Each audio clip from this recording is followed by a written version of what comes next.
Hello, friends. Welcome to Luxury and Adventure Stories, where elegance meets drama, and every story takes you deep into the world of wealth, power, secrets, and unforgettable journeys. Please subscribe and turn on your notification bell for more stories. Sit back, relax, like, and share as we dive into today's story. The village of Audu, cradled in the emerald embrace of Otukpa's rolling hills, was a place where the earth seemed to hum with life. Golden yams burst from the soil, their harvests celebrated with boisterous festivals where drummers pounded rhythms that echoed the heartbeat of the land.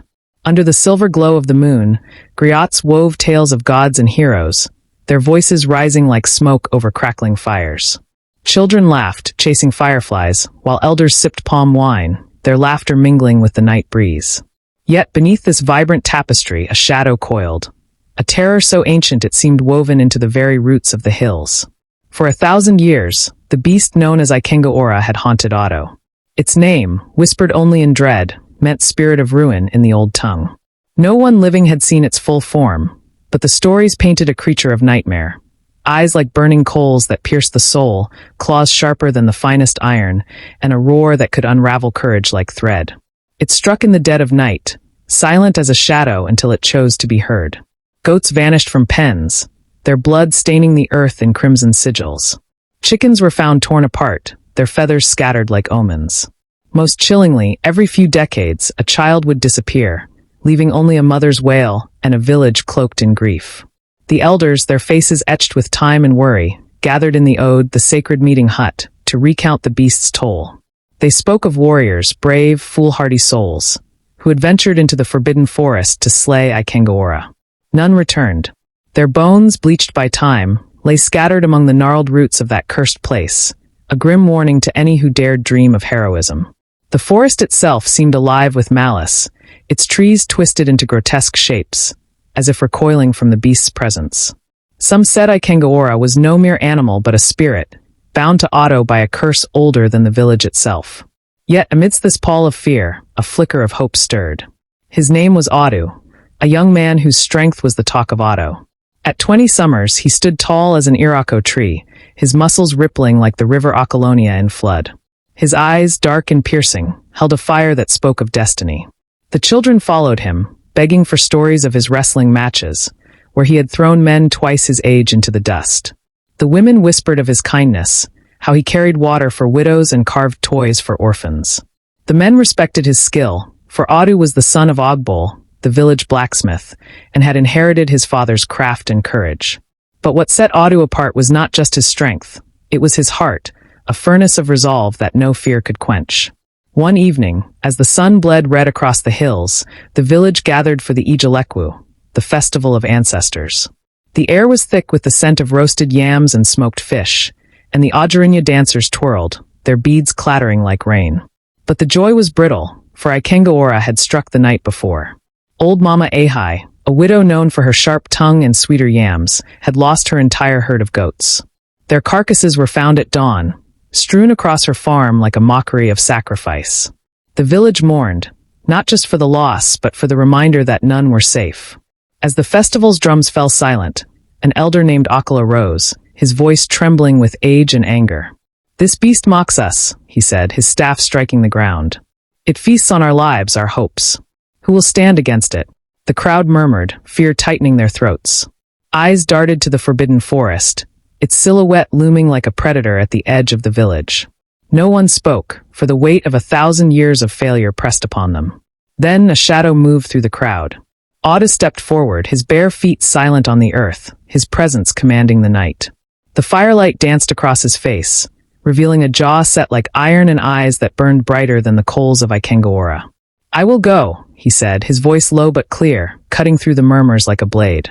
"I will face Ikenga and end its terror." The crowd gasped, a collective intake of breath that seemed to pull the air from the square. Mothers clutched their children. Men exchanged glances, torn between awe and dread. Audu's mother, Adiza, pushed through the throng, her wrapper slipping from her shoulder in her haste. "No, my son," she cried, her voice raw. "You are all I have left. The beast will take you, as it took the others." Tears streaked her face, but Audu knelt before her, taking her hands gently. "Mother," he said softly, "if I do not go, who will? The beast will not stop. I was born for this." His words were steady, but his eyes betrayed a flicker of fear. Not for himself, but for the pain he saw in her. Adiza sobbed, clutching him, but she knew her son's heart was unyielding. The village chief, Oak, a man whose white beard seemed to carry the wisdom of the hills, stepped forward. His eyes, clouded with age, studied Audu as if seeing him for the first time. "You are brave, Audu," he said, his voice like the rustle of dry leaves. "But bravery alone will not slay Ikengaora." From his neck, he removed a sacred amulet, carved from the bark of the ancient baobab tree that stood at Audu's heart. Its surface was etched with runes, glowing faintly under the moonlight. "This holds the wisdom of our ancestors," Oak said, placing it around Audu's neck. "It will guide you when all seems lost." Audu touched the amulet, its warmth pulsing against his skin like a second heartbeat. He stood facing the crowd, his silhouette framed against the dying embers of the festival fire. "I will return," he said, "or Ikengaora will fall." The village was silent, save for the distant howl of the wind, as if the forest itself had heard his vow. The next morning, Audu buzzed with whispers. Some called Audu a hero, others a fool. Children reenacted his stand in the square, wielding sticks as spears, while elders debated in hushed tones, their eyes darting to the forbidden forest. Audu, however, was already at work. In his father's forge, the air was thick with the scent of charcoal and molten iron. Ogbol, his hands calloused from years at the anvil, watched his son sharpen a spear with a focus that bordered on obsession. The blade gleamed, its edge honed to split a hair. "You are my pride, Audu," Ogbol said, his voice gruff but heavy with emotion. "But this beast, it is not of this world. I forged this spear with prayers to Awoicho, the creator, but even I fear it may not be enough." He placed a hand on Audu's shoulder, his grip trembling. "Promise me you will come back." Audu met his father's gaze, his own eyes steady. "I promise, father. For you, for mother, for Audu." But as he spoke, a strange sensation stirred within him, a whisper like the rustle of leaves from the amulet around his neck. It was as if the ancestors themselves were watching, their voices too faint to decipher. By midday, the village square was alive again, though not with celebration. The people gathered, their faces a mosaic of hope and fear. Mama Ahai stood at the front, her hands clasped tightly, her eyes red from weeping for her lost goats. "Audu," she called, her voice cracking, "you are our light in this darkness. Bring back my peace." Others echoed her, their voices rising in a chant that carried both blessing and burden. Adiza approached, her face a mask of resolve, though her hands shook as she handed Audu a woven sack. Inside were dried yams, a gourd of water, and a small clay pot of ugu oil, said to ward off evil spirits. "You are my heart," she whispered, pressing her forehead to his. "Do not let it break."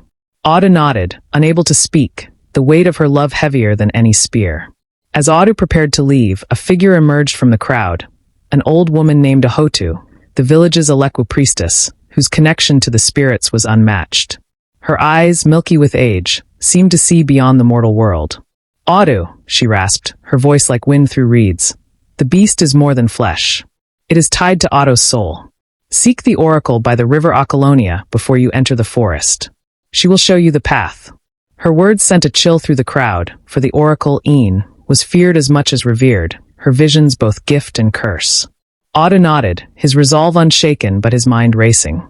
The oracle's cave was a day's journey, and every hour delayed meant another night Ikengaora could strike. Yet Ahotu's warning carried weight, and the amulet pulsed again, urging him to heed her. "I will go to the oracle," he said, his voice firm. The crowd murmured, some in relief, others in doubt, for the oracle's counsel was known to demand a price. As Audu turned to leave, a sudden commotion erupted.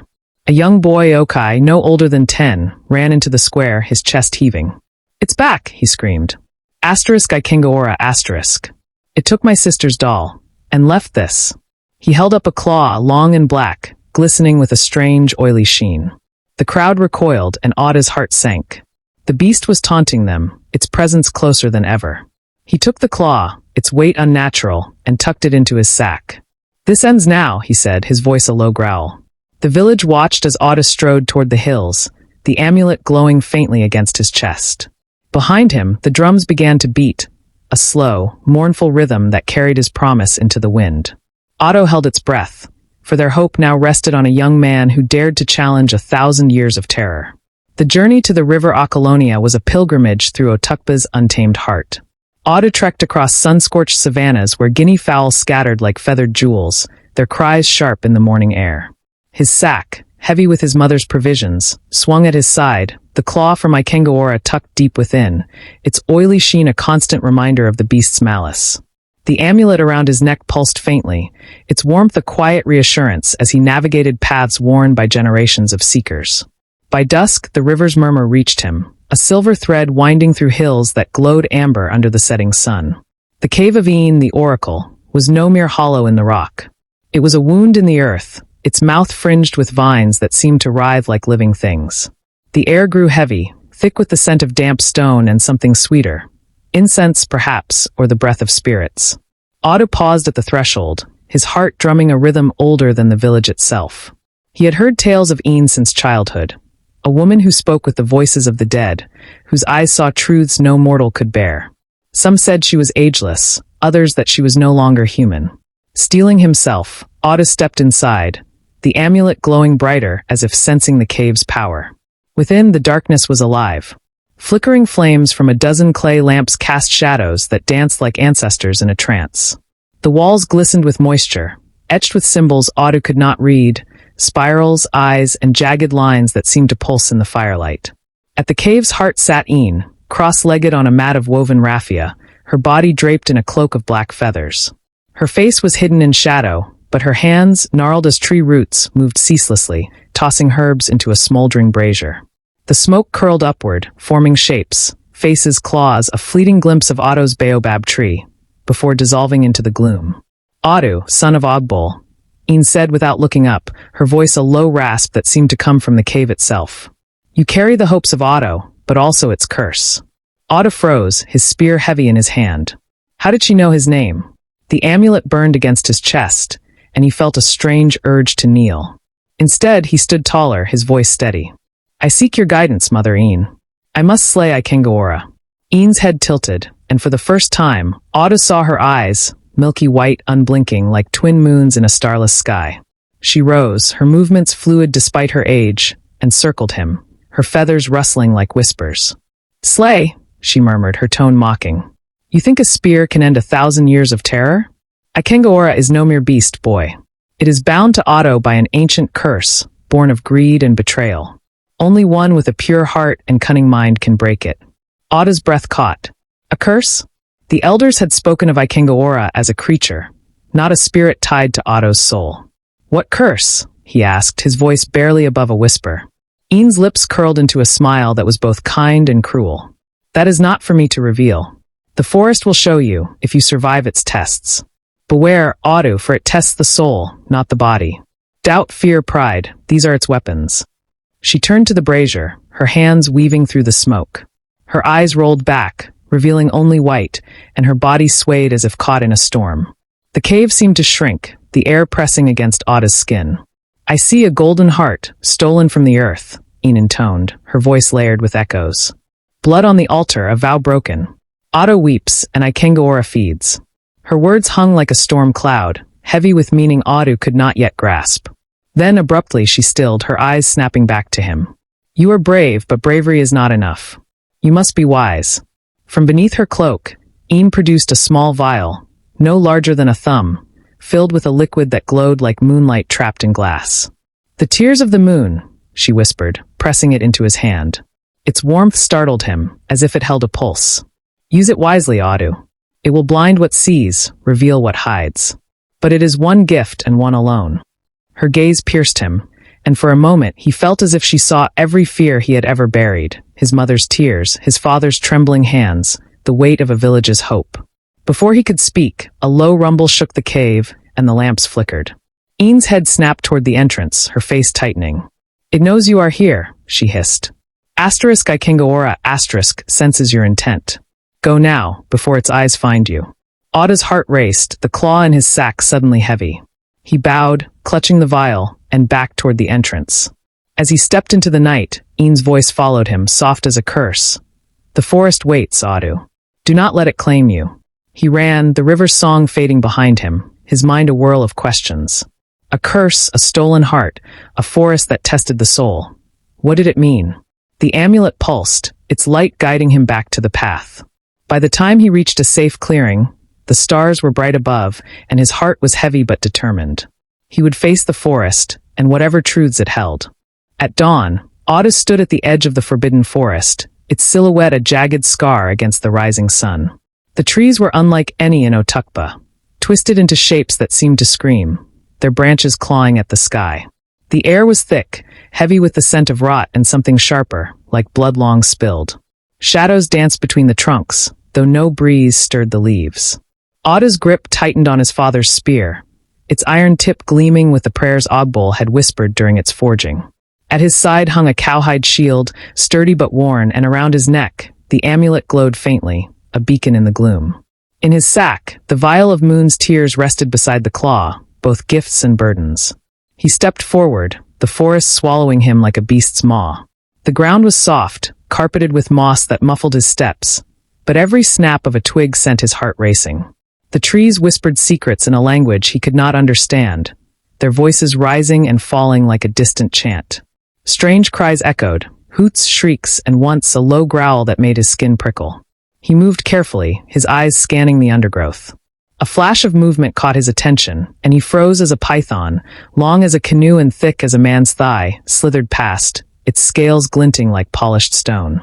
It paused, its tongue flickering, then vanished into the shadows, leaving Audu's pulse hammering. Hours passed, the forest growing darker as the canopy thickened.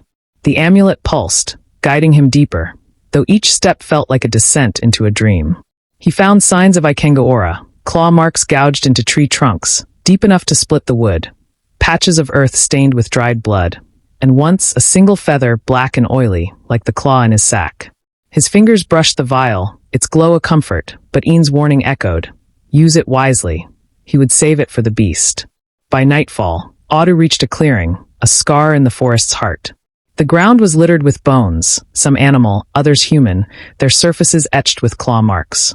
A massive tree stump, blackened as if burned, stood at the center, its roots sprawling like veins. The air here was colder, the silence heavier, as if the forest held its breath. Audu's heart raced, but he remembered his promise, to his mother, his father, to Audu. He would not falter. He set to work, gathering dry branches with hands that trembled only slightly. Using flint from his sack, he sparked a fire, its flames pushing back the darkness. The light revealed more bones, some so old they crumbled at a glance, others fresh enough to gleam. Audu's stomach churned, but he forced himself to focus. He planted his spear in the earth, its tip pointed skyward, and leaned his shield against it. The amulet glowed brighter now, its warmth a shield against the clearing's chill. He sat, clutching the vial, its light casting eerie shadows that seemed to move on their own. As the fire crackled, a sound broke the silence, a low, guttural snarl from the forest's edge. Audu's head snapped up, his hand tightening on the vial. The shadows shifted, and for a moment he thought he saw eyes burning coals, just as the elders described, watching from the darkness. His breath caught, but the eyes vanished, leaving only the rustle of leaves. Was it Ikengaora, or the forest playing tricks? Ian's words haunted him. The forest tests the soul. He steeled himself, his promise aflame in his chest. He would wait, and when the beast came, he would be ready. But as the night deepened, an unexpected sound reached him. Not a snarl, but a voice, faint and human, singing a lullaby his mother used to hum. It came from the forest, soft and alluring, pulling at his heart. Audu stood, his spear in hand, the amulet burning against his skin. Was it a trick or something else? The forest watched, and Audu knew this was only the beginning. The moon hung low over the forbidden forest, a sickle of silver casting jagged shadows across the clearing where Audu waited. The fire he had lit crackled, its flames licking the air, but it did little to warm the chill that gripped his bones. The bones scattered around him, human and animal, etched with claw marks, seemed to whisper warnings, their hollow sockets watching. The amulet around his neck pulsed, its glow a faint shield against the darkness. In one hand, Audu clutched his father's spear, its iron tip gleaming. In the other, the vial of Moon's tears, its light dancing like a trapped star. The lullaby he had heard earlier, eerily like his mother's, had faded, but its echo lingered, tugging at his resolve. Was it the forest's trick, or something more sinister? As the moon climbed higher, the ground trembled, a low, rhythmic shudder that made the bones rattle. Audu's heart thudded, his grip tightening. The air grew heavy, thick with the stench of wet fur and something acrid, like blood and ash. The trees groaned, their branches swaying though no wind stirred. Then, from the shadows, Ikengaora emerged, a nightmare-given form.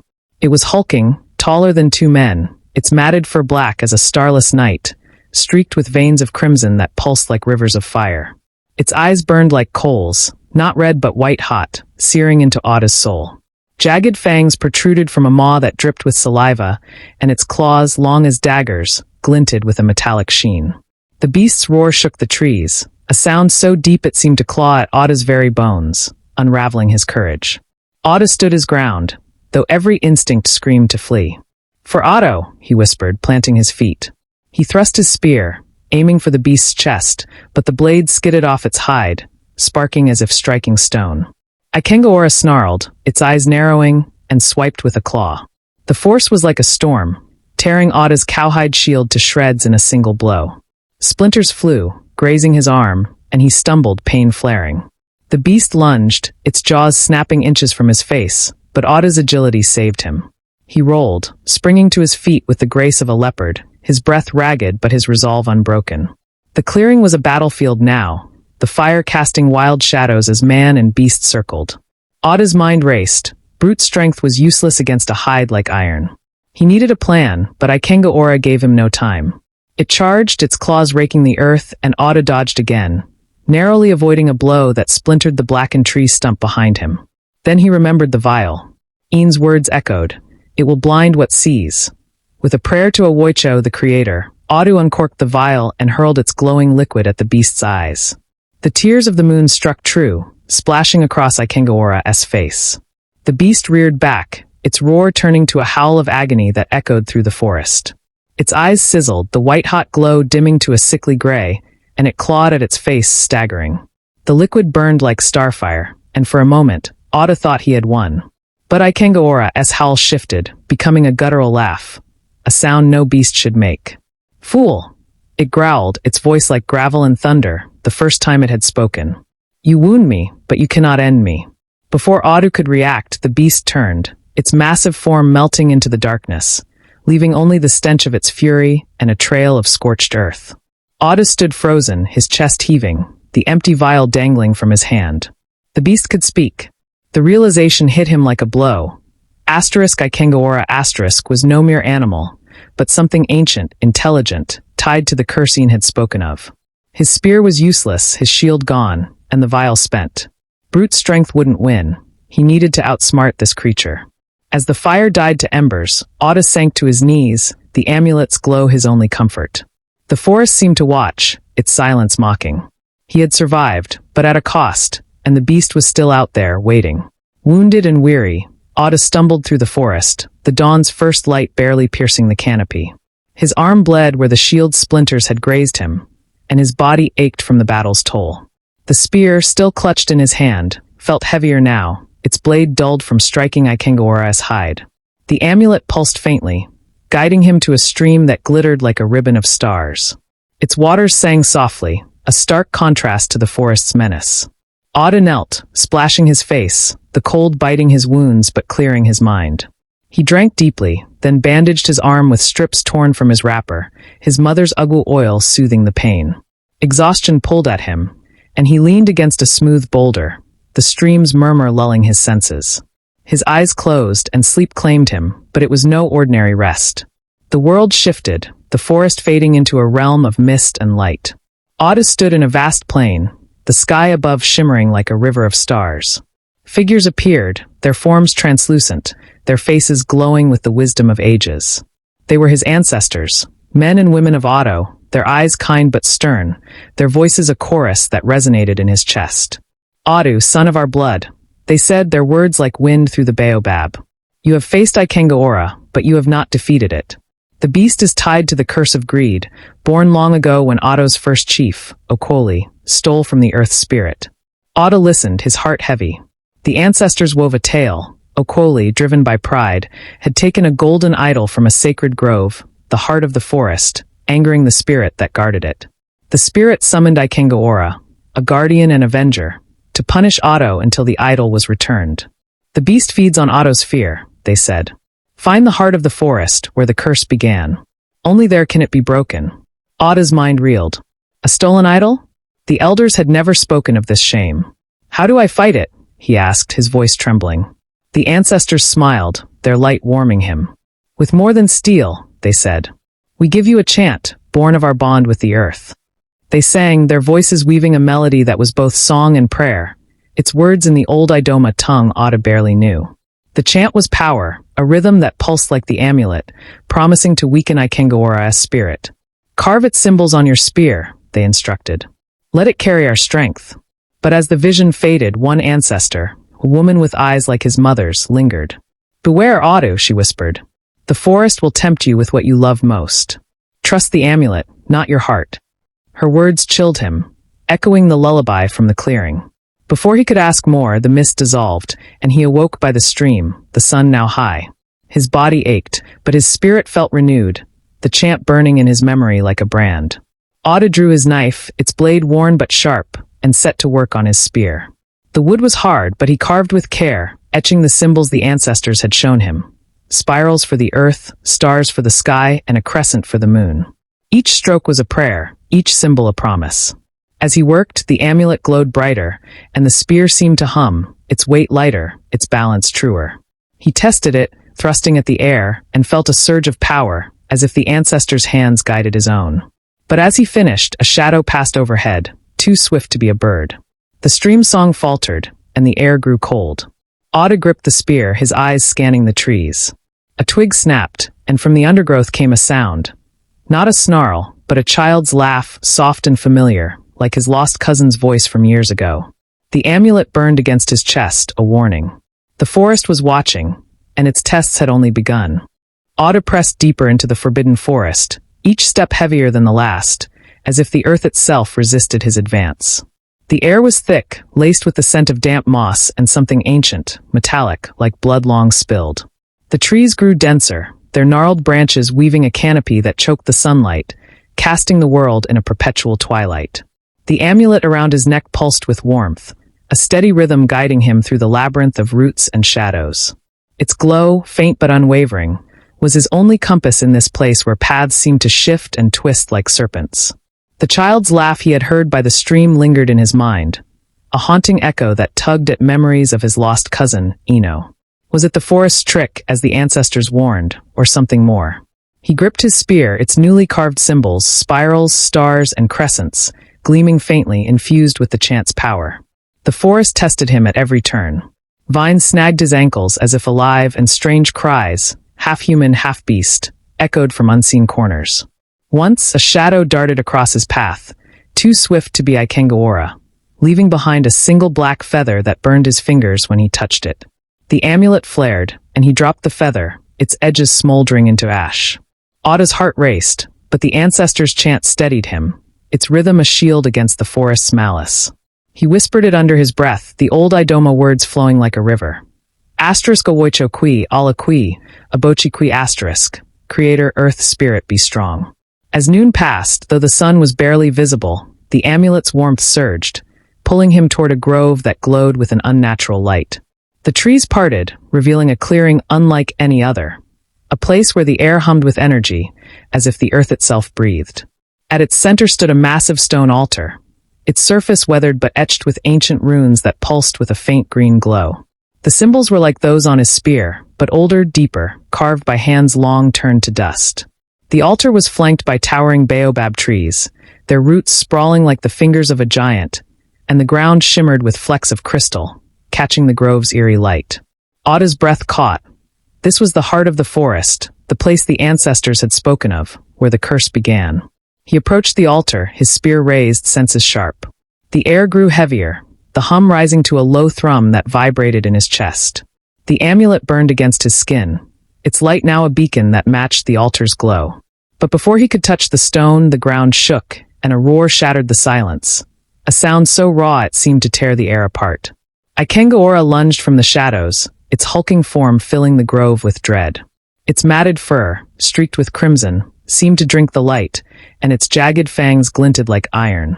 Its eyes, once burning coals, were now blind, clouded gray by the moon's tears, but its senses were sharper, its head snapping toward Audu with unnerving precision.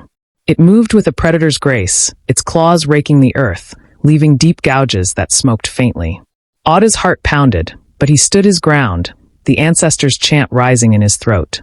Asterisk owoicho qui, ala qui, abochi qui asterisk, he sang, his voice steady despite the fear clawing at him. The symbols on his spear flared, their light cutting through the grove's gloom. Ikengaora faltered, its roars turning to whimpers, as if the chant pierced its very essence. It staggered, its massive form trembling, and for a moment, Audu saw something human in its clouded eyes, a flicker of pain, of memory that chilled him. Was the beast more than a spirit? He had no time to wonder. The altar pulsed, its runes blazing, and a crack split its surface, revealing a hidden chamber beneath, its depths swallowing the light. Audu knew the curse's source lay within. The amulet urged him forward, its warmth a command, but Ikengaora snarled, its whimpers turning to rage. It lunged again, slower but no less deadly, its claws grazing Audu's arm, drawing blood. He dodged, chanting louder, and the beast shrank back, its form flickering like a shadow in a storm. The grove seemed to hum in response, the trees swaying, their leaves whispering the same chant. Audu stood at the chamber's edge, his spear raised, ready to descend into the unknown. The chamber beneath the altar was a womb of stone, its walls slick with moisture and pulsing with the same green glow as the runes above. Audu descended a narrow staircase, each step carved with symbols that seemed to writhe under his feet. The air was cold, heavy with the scent of earth and something sweeter, like rotting fruit. The amulet's light illuminated the darkness, revealing a cavern vast enough to hold half of Audu's village square. At its center stood a pedestal, and upon it, a golden idol encrusted with emeralds that sparkled like the eyes of a god. It was no larger than a man's head, shaped like a heart with veins of gold twisting through it, but its presence filled the chamber with a weight that pressed against Audu's chest. This was the stolen treasure of the earth's spirit, the source of Audu's curse. He approached, his spear heavy in his hand, the ancestors' chant still echoing in his mind. The walls were inscribed with a tale, written in the same ancient script as the altar. Audu traced the words with his fingers, the amulet's light translating their meaning in his heart. Long ago, Audu's first chief, Okoli, driven by greed, had entered this grove seeking power. The earth's spirit, a guardian named Alooma, offered him the idol as a test of his heart. Okoli took it, not as a gift but as a prize, hiding it in Audu and vowing never to return it. Alooma's wrath was swift. She summoned Ikengaora, a spirit of vengeance, to punish Audu until the idol was returned to the source of the river Akalonia, where the earth's heart pulsed. For 1,000 years, the village suffered, its people paying for Okoli's sin. Audu's blood ran cold. The elders had hidden this shame, passing down only tales of Ikengaora's terror. He reached for the idol, its surface warm, almost alive, and lifted it from the pedestal. The chamber trembled, dust raining from the ceiling, and a low moan filled the air, as if the earth itself wept. The amulet burned, urging him to act, but a roar from above stopped him cold. Ikengaora had recovered, its presence a shadow at the chamber's exit. Its blind eyes glowed faintly, its senses locked on Audu, and its form seemed larger, its fur rippling like a storm cloud. The chant had weakened it, but not enough. Audu gripped his spear, the carved symbols flaring brighter, and resumed the chant. Asterisk owoicho qui ala qui, abochi qui star dot. The beast shrank, its form flickering like a fading shadow, its roars softening to growls. But it did not retreat. It blocked the exit, its claws scraping the stone, and spoke again, its voice a guttural rasp that chilled Audu's soul. Return it, and you doom yourself, it said, the words dripping with malice. The curse is my life. Break it, and I take you with me. Audu's heart faltered. Was this another of the forest's tests? The amulet pulsed, steadying him, and he chanted louder, the idol heavy in his sack, the spear alive in his hand. The chamber seemed to close in, the walls pulsing faster, the air thick with the earth's anger. Ikengaora crouched, ready to strike, its form wavering between solid and shadow. Audu stood firm, his voice a beacon in the dark, knowing the curse's end lay beyond this moment. But so did the beast's wrath. Audu clutched the golden idol, its emerald-encrusted surface pulsing like a living heart in his hands.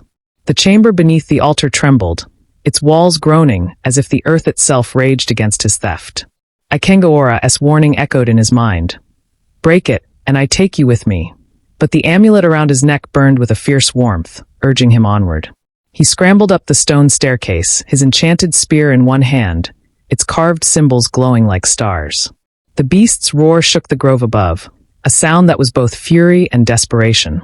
Audu burst into the glowing grove, the massive stone altar now cracked and dim, and ran toward the river Acolonia, the idol heavy in his sack. The forbidden forest seemed to conspire against him. Roots rose from the earth, tripping his feet, and branches lashed at his face, drawing blood. The air was thick with the beast's stench, wet fur, ash, and something sour like fear. Ikengaora pursued, its blind eyes no hindrance, its senses honed to a predator's edge. Its claws tore through trees, splintering them like kindling, and its growls wove through the forest, a chorus of rage that seemed to come from every direction.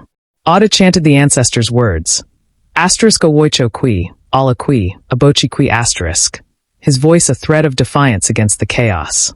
The amulet pulsed in time with his heart, its light cutting through the forest's twilight. The journey to the river's source felt endless, the forest stretching time like a nightmare. Shadows flickered at the edge of his vision, shapes of children, of his mother, of warriors long dead, whispering his name, begging him to stop. The forest tests the soul, Ian had warned, and Audu knew these were its final tricks. He focused on the amulet's warmth, ignoring the visions, even as a voice like his father's pleaded. Turn back, my son. His legs burned, his wounds throbbed, but he ran, driven by the weight of Audu's 1,000-year curse.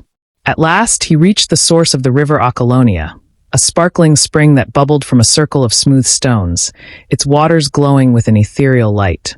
The clearing was serene, a stark contrast to the forest's malice, with fireflies dancing above the spring like tiny stars. The air was sweet, scented with wildflowers, and the ground soft with moss. Audu's breath caught. This was the earth's heart, where the idol belonged. But before he could act, the ground shook, and Ikengaora burst into the clearing, its hulking form a storm of fur and fangs.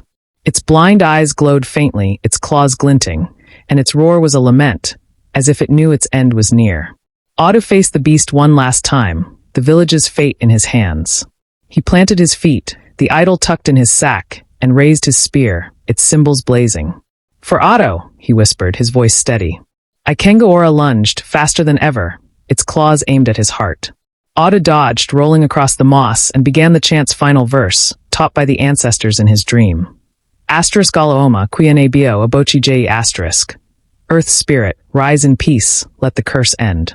The words were a blade, cutting through the beast's spirit, and it faltered, its movements slowing, its form flickering like a candle in the wind. The beast spoke, its voice a broken rasp. You cannot undo what was done, it said, almost pleading. The greed is yours, too. Audu's heart wavered. Was this another test, or a truth he hadn't faced? The amulet burned, grounding him, and he thrust his spear, aiming for the beast's heart. Ikengaora swiped, its claw grazing his side, but Audu pressed forward, chanting louder. The spear struck true, piercing the beast's chest, and a blinding light erupted from the wound. Ikengaora let out a piercing cry, not of rage but of release, its body dissolving into ash that swirled like smoke before vanishing into the spring. Audu staggered, blood seeping from his side, but he had no time to rest. He pulled the idol from his sack, its glow now soft, almost sorrowful. Kneeling at the spring's edge, he placed it in the water, whispering a prayer to Alaoma. The spring glowed brighter, its light spreading through the clearing, and the water surged, washing over the idol. A sigh seemed to rise from the earth, and the forest grew still, its malice fading like a bad dream. The curse was broken, the air peaceful at last. Audu collapsed, the amulet cool against his skin, and smiled. Audu was free. Hashtag chapter 10. The hero of Audu. Audu's return to Audu was a journey through a changed world. The forbidden forest, once a maze of shadows, now seemed lighter, its trees standing tall rather than twisted. Birds sang, their songs no longer cries of warning, and the air was fresh, scented with earth and hope. Audu limped, his side bandaged with his torn wrapper, his spear a crutch. The amulet glowed faintly, its work done, but its warmth lingered, a reminder of the ancestors' guidance. His body was weary, his wounds a map of his trials, but his spirit soared. He had faced Ikengaora, broken the curse, and lived to see his promise kept. As he emerged from the forest, the hills of Otukpa stretched before him, golden under the midday sun. Audu lay in the distance, its thatched roofs gleaming, its fields vibrant with new growth. The village sensed his return before he arrived. Children playing at the edge of the field spotted him and ran, shouting, "Audu! Audu lives!" Their cries spread like wildfire, and by the time Audu reached the village square, Audu had erupted in celebration. Men beat drums, their rhythms a pulse of joy. Women danced, their wrappers swirling like petals, and children chased each other, laughing as if the shadow of Ikengaora had never existed. Audu's mother, Adiza, pushed through the crowd, her face a mix of tears and pride. She embraced him, heedless of his blood and dirt, and whispered, "My heart is whole again." His father, Ogbol, stood beside her, his blacksmith's hands trembling as he touched Audu's shoulder. "You are more than my son," he said, his voice thick. "You are Audu's light." The village chief, Oak, stepped forward, his white beard catching the sun. He raised his staff, silencing the crowd, and declared, "The curse is lifted. Ikengaora is no more. Audu, you are the great, our shield and our hope." The elders confirmed the curse's end, pointing to signs. Mama Ahai's goats, once lost, had birthed new kids that morning. The yams in the fields were larger than ever, their vines curling like blessings, and the river Akalonia ran clearer, its waters sparkling as if kissed by Oluoma. The village square became a festival ground, with fires lit and tables laden with roasted yams, smoked fish, and palm wine. The Ajarinya dancers performed, their beads clattering in time with the drums, and griots began weaving Audu's tale, their voices rising under the stars. Audu, now Audu the Great, stood among his people, weary but triumphant. He spoke little, letting the celebration wash over him, but his eyes shone with purpose. The amulet, now cool, hung at his chest, a symbol of his bond with the ancestors. That night, under the moonlight, he told the village of the curse, Okoli's greed, the stolen idol, and Oluoma's wrath. The elders bowed their heads, acknowledging the truth they had hidden, and vowed to honor the earth's spirit henceforth. In the days that followed, Audu took on a new role. He trained young warriors in the village square, teaching them not only the spear but also courage, wisdom, and respect for the land. "Strength is nothing without a pure heart," he told them, echoing Ian's words. He carved new spears, etching them with the ancestors' symbols, and led prayers to Oluoma at the river's edge. Audu flourished, its crops abundant, its children free to play without fear. The forbidden forest, once a place of dread, became a grove of healing, where herbs grew and the spring's waters were said to cure ailments. Each year, during the Ijalekwiyam festival, Audu gathered under the ancient baobab tree to retell Audu's story. Griots sang of his battle with Ikengaora, their voices weaving a tapestry of bravery and redemption. Children acted out the tale, wielding sticks as spears, while elders nodded, their eyes misty. Audu, now a man of quiet strength, watched from the crowd, his mother and father at his side. The amulet, passed to the village's new priestess, glowed in her hands, a reminder of the ancestors' watch. The legend of Audu the Great, who fought and killed the wild beast that terrorized Audu for 1,000 years, became a flame that never dimmed. It lived in the songs, the dances, and the hearts of Audu's people, ensuring that his courage and the lesson of harmony with the earth would endure for 1,000 years more.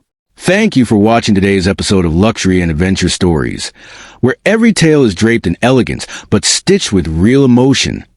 Bellhop Bell, if this story moved you, please don't forget to like, share, and subscribe. Your support keeps the journey going, one story at a time. Speech Balloon, drop a comment below. What would you have done in their place? Movie Camera new episodes drop every week. Trust me, you don't want to miss what's coming next.